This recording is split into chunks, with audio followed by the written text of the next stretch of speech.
How's it going, guys? We are back with another episode on the Audi R8, and today we're talking about the 8 things that I hate about my Audi R8 R-Tronic. This car is from 2011. I've had it since 2021. It's treated me extremely well, and I actually love the car, so it was a bit difficult to figure out what I wanted to talk about as far as the dislikes of the car goes. So we're gonna go ahead and jump right into that. But before we get started, I wanted to say thank you guys so much. We are continuing to see great subscriber growth. Still trying to reach that 100 mark, but now we're at 90 at the time of filming this video. So, you know, growing a lot faster than I expected. So thank you guys so much. And if you're not subscribed to this channel, I would love it if you could. It just helps me continue to create these videos and stay motivated. So really appreciate it. And yeah, we'll go ahead and jump into it.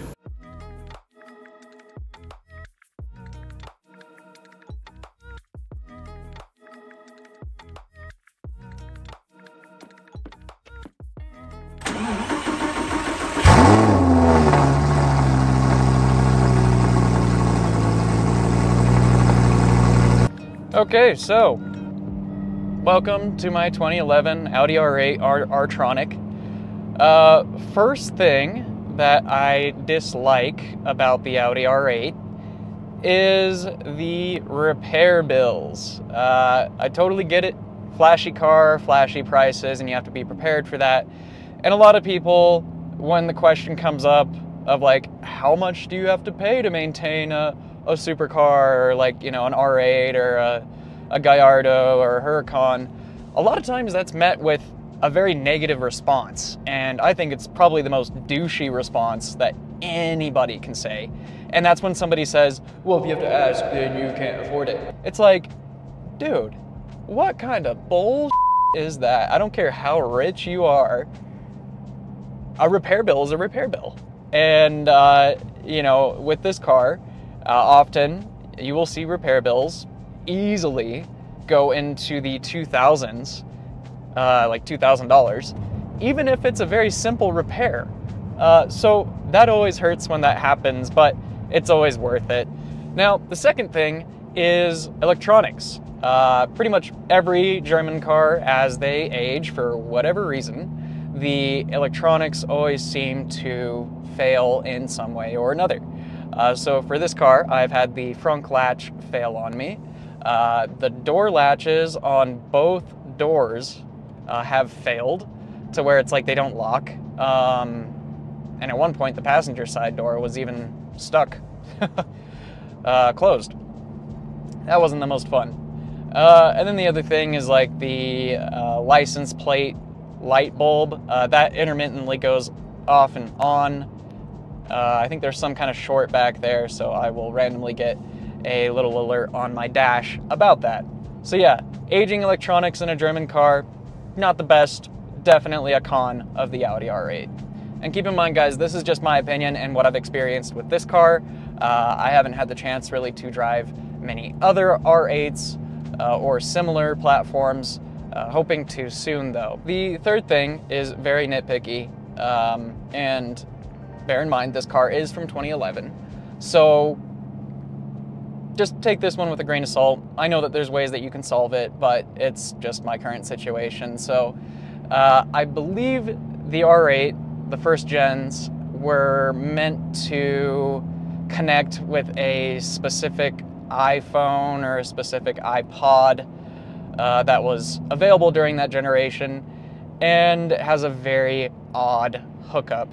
And it's like right in the center column here. It's this tiny little like cubby where you can plug in your phone, and the wire that I have is like extremely short.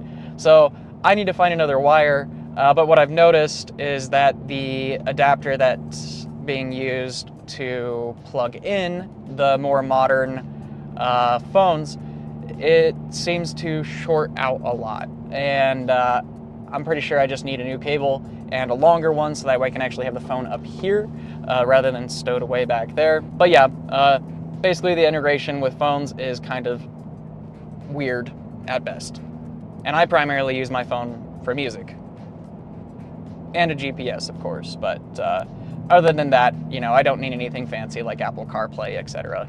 The fourth con that I dislike about my R8 is the door panel carbon fiber on the driver's side. Now, don't get me wrong, I absolutely love the carbon fiber everywhere in this car, but when you're getting in and out of the driver's seat, the way that most humans approach getting into this car or getting out of it, there's a very high chance that your foot is going to scrape some of the carbon fiber that's there.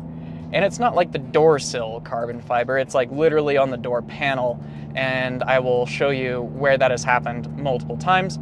Pretty sure it can get buffed out. Number 5 is kind of split up into 3 main points, and they all have to do with the transmission. So this is the Tronic transmission. It's a single clutch. It is notoriously known for being a bit lungy and very odd and difficult to get used to. Over time, there are a couple of tricks that you can learn to make the driving experience more smooth, and I actually did a video on that, which I will link to above and below this video. But there are definitely still some flaws with this transmission, especially when it comes to neutral, first gear, and reverse. The worst part of this transmission is reverse. It hates it. Anytime that I'm backing out of my driveway, I usually will get some kind of clunking and just very odd, like, power engagement. It's not a smooth experience a lot of the time. Now, as for first gear, especially when you are in traffic, or if you are kind of just going from like a stop sign to another stop sign and you're just staying in first, the car hates it. It just doesn't like low speeds. You can tell it wants to like stutter, and it has a lot of troubles there. So that's a kind of a big pain, because every time that you are crawling along, you do feel like you are hurting the car in some way. And I've noticed that it particularly happens when you're like going 5 miles per hour or below. Once you start pushing like over 5, it smooths out pretty nicely, but it's still something that I don't like about the R8 experience. Now, the third part of this point is when you are at a stop sign, or not a stop sign, when you are at a stop light, or if you're in traffic and you're sitting for basically longer than 7 seconds, it's usually advised to put the car into neutral in order to save the clutch life. Now, whenever you do that, it does require quite a bit of force to get this shifter to scooch over to the right and into neutral. It's not like a manual transmission where you can just pop it into neutral, no problem, real smooth. It's like you have to put a lot of force into moving it into neutral. So that's one negative to be aware of with the Tronic R8s. The sixth point that I don't particularly enjoy about the first generation R8s are their mag ride systems. I know a lot of people do like them because it's like, yeah, you can switch between comfort and sport, but the mag rides are just notoriously leaky and over-engineered and extremely expensive to maintain. So that's why I went with coilovers, because you get better performance out of them and they are way less expensive to maintain and won't break down on you really at all.